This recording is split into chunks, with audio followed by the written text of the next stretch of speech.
Good morning, everyone, and welcome to our Sunday service for December 1st of 2024.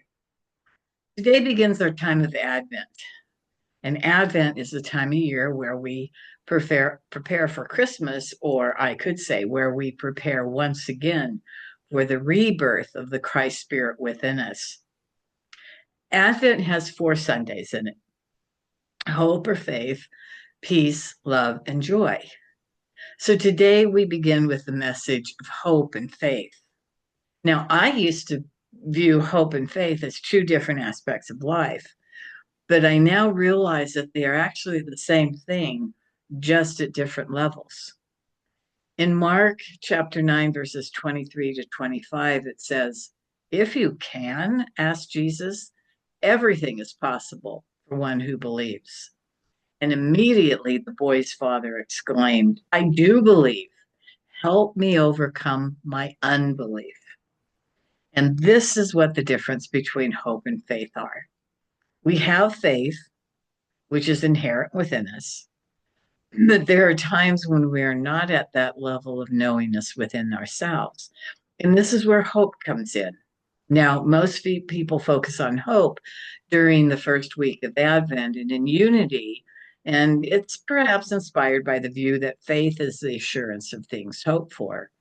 We contemplate both hope and faith as we spiritually prepare ourselves and minds for Christmas. According to Reverend Kurt Pondra, we could think of it as a hope faith continuum. Hope arises when we glimpse a new possibility.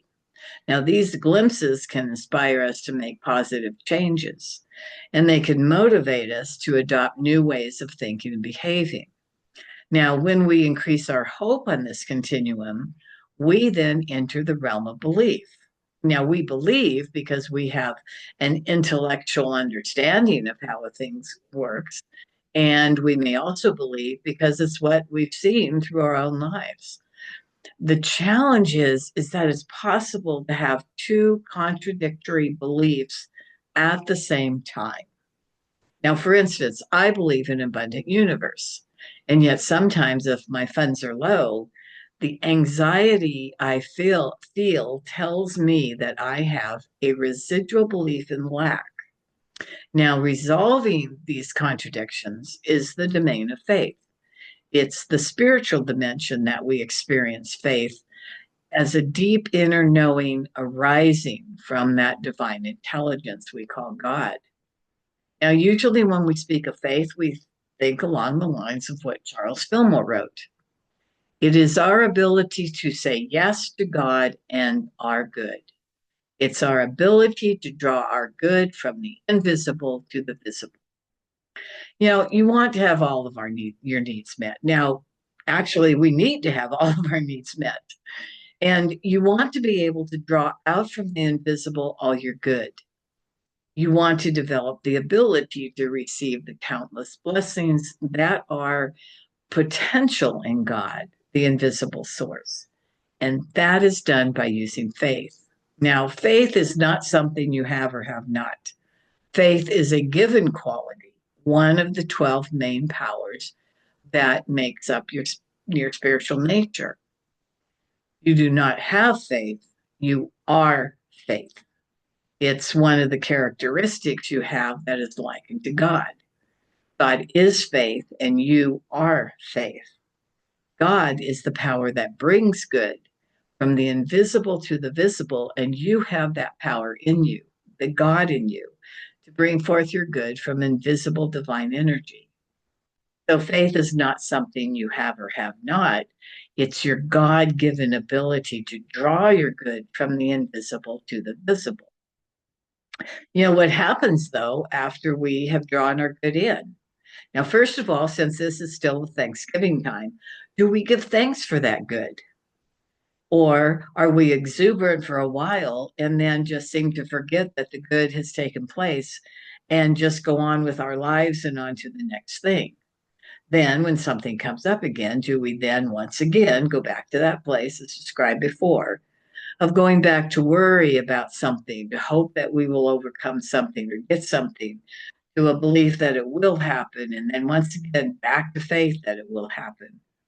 Or does each time we move through the scenario, we develop a deeper and deeper trust in the invisible power of God to supply all our wants, needs, and desires?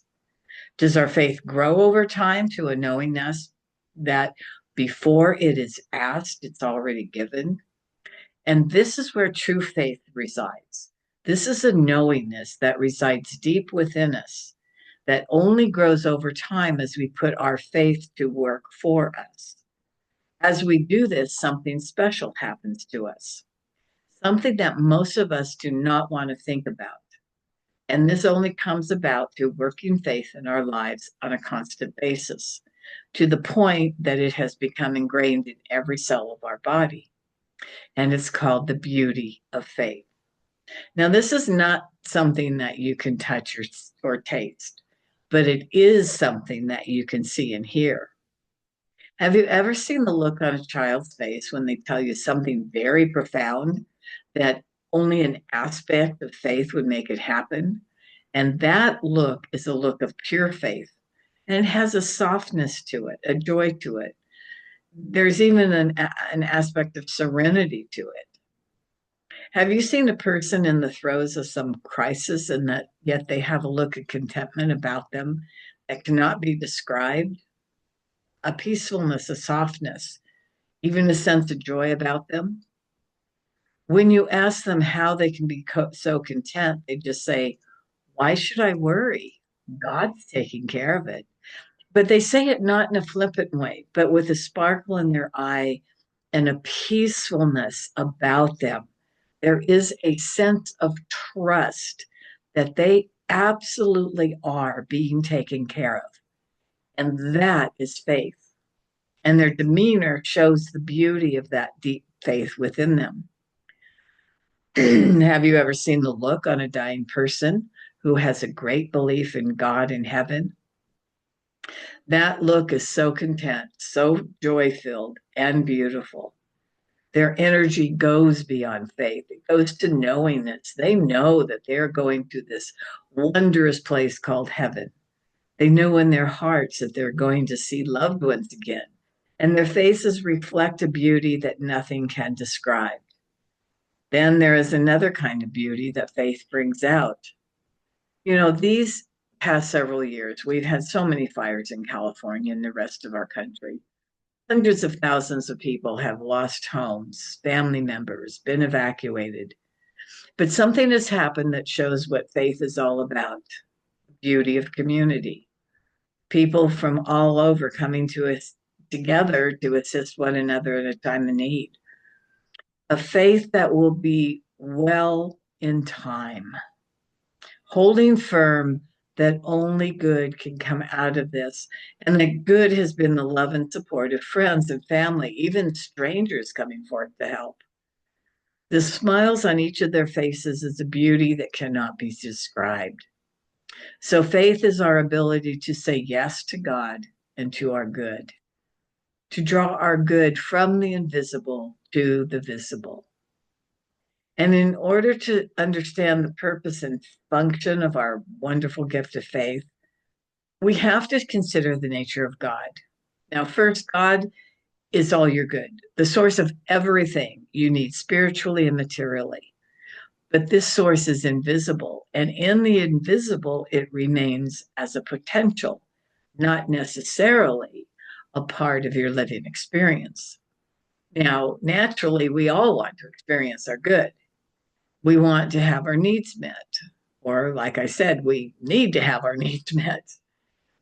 So you need the ability to draw out from the invisible all your good. You want to develop the ability to receive the countless blessings that rest as potential in God, the invisible source. Now, how do you actively involve yourself in the process of drawing your good from God? By using faith. Faith is your affirmative power. It's your ability to say yes to God and to your good. Simply acknowledging your needs doesn't mean that your needs will be met. You also have to acknowledge that which you need to say and that is to say yes to it. Say yes to God and your good and move it into your living experience. Saying yes to perfect transportation is a far cry from acknowledging a broken down car. Complaining and being angry drains that very energy that could be directed toward drawing your good from your invisible source. Faith is a tool with which to build a higher consciousness. So let's take a look at your level of consciousness. Your level of consciousness is supported by your subconscious, that which you believe in, love, fear, or hate at the subconscious level determines your conscious perception of reality. It determines your viewpoints and attitudes. Now, there are many wonderful positive attitudes you have built into your subconscious by saying yes to them. If you have a prosperity consciousness, you have said yes so often to prosperity, you have built it into your subconscious. And perhaps your parents trained you to think positively, or your surroundings exemplified prosperity.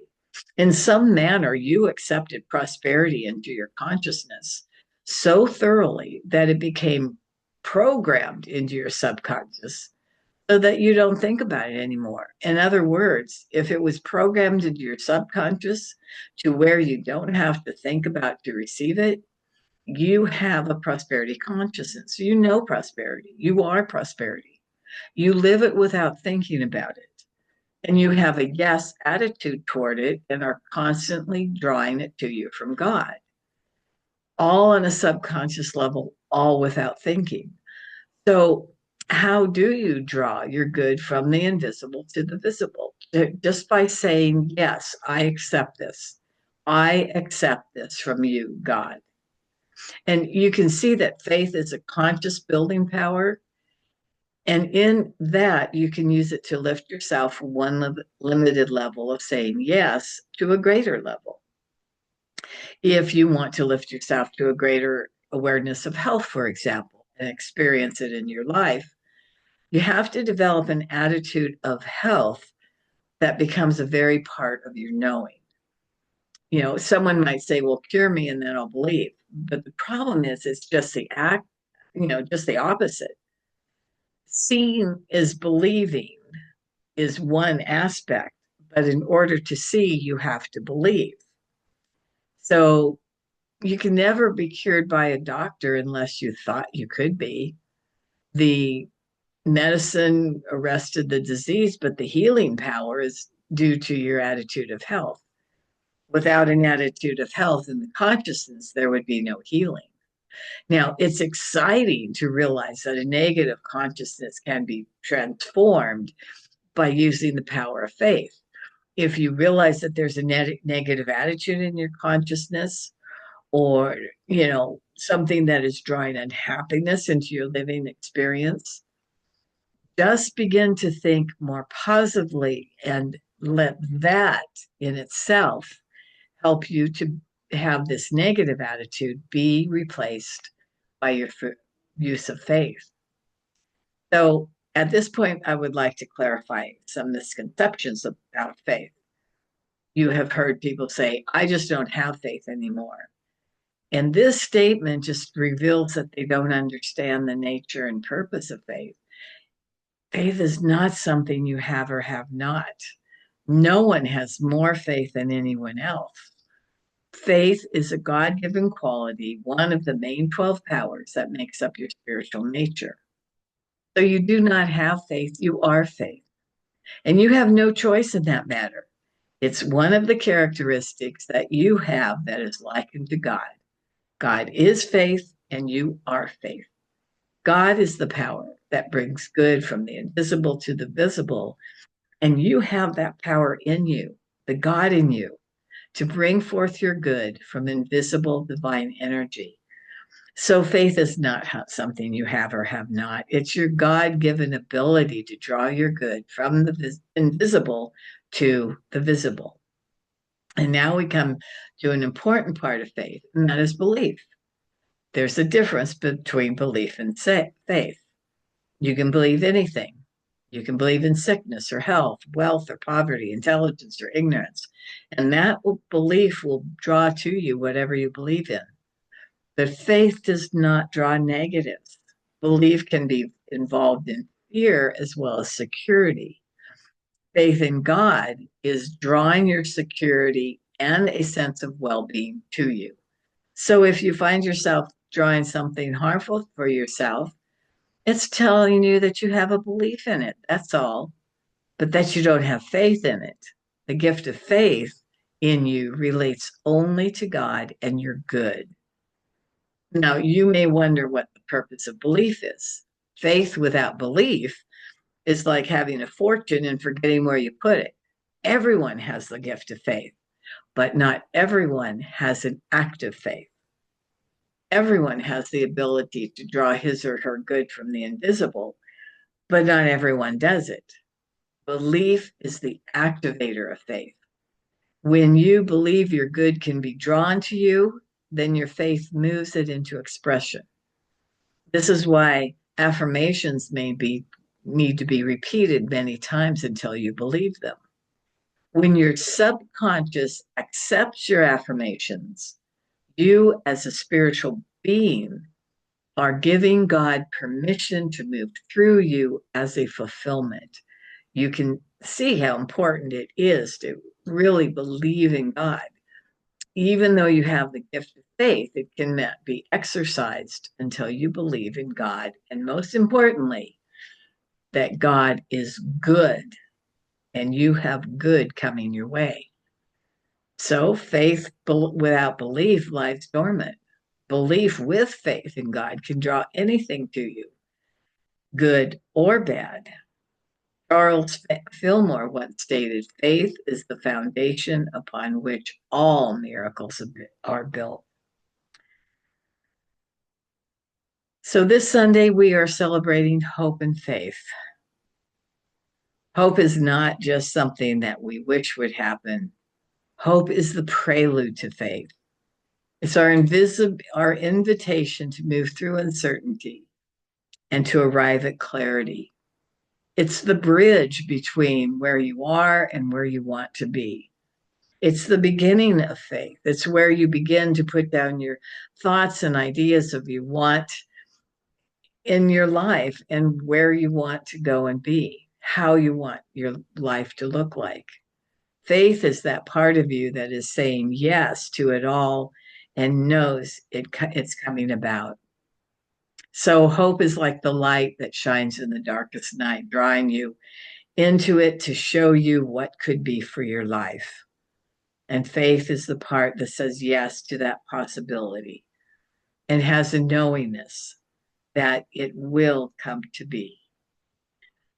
So as we end this morning's message, I bless you with the knowingness that you are faith itself. What is it that you would like to desire? What is it that really rises within you that you want to have come to be? And this is where, making a treasure map or writing things down or whatever, and looking at them, feeling them inside of you, and then saying yes. And every time a thought comes through that causes you just a little bit of insecurity or unknowingness about the possibility of all this happening, that's when you can go to faith. You say, God is my source. God wants me to have the happiness I desire. And so, God, I say yes to you. I say yes to all your good. And with that, I say yes to all your good for you. Take care. God bless. And enjoy this prelude to this beautiful Christmas season. God bless everyone.